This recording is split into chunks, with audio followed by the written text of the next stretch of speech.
So post challenge, what does that look like for what do you suggest for people?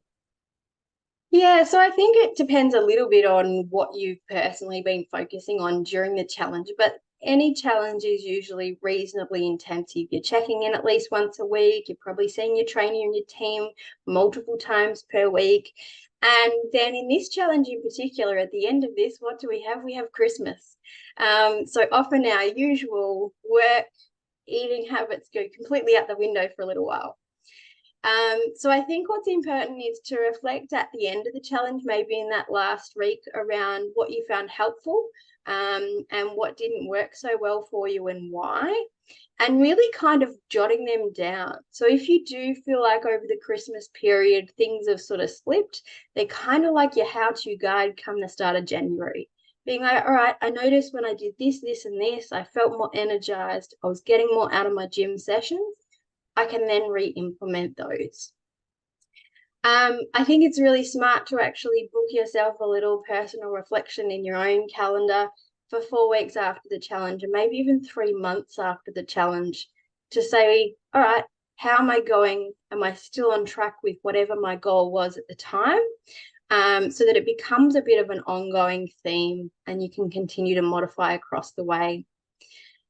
Several years ago, I did a leadership course where they forced us to write a letter to ourselves, old snail mail, at the end of the course. And it went back to the facilitators and it actually got posted out to us 6 months later. And even just doing that kind of thing now, you could probably put it in the post today with Australia Post and it'll come in 6 months' time. But it forces you to kind of go, this is what I was thinking at the time. This is where I was planning I would get to. And then by having that gap, it's an opportunity to evaluate and say, am I on track? Or if I'm not, where do I go from here?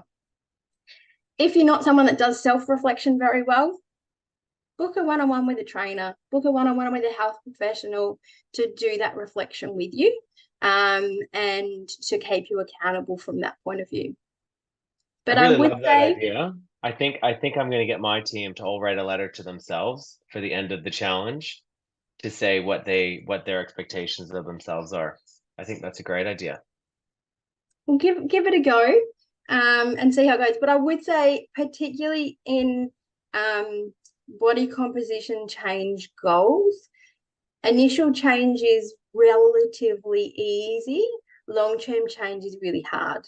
And a lot of the time I find that the more support is needed in the maintenance phase than in the actual initial change phase. So just recognize that it's not a failure of what you've done. It's just normal when you're putting your body through these sorts of changes.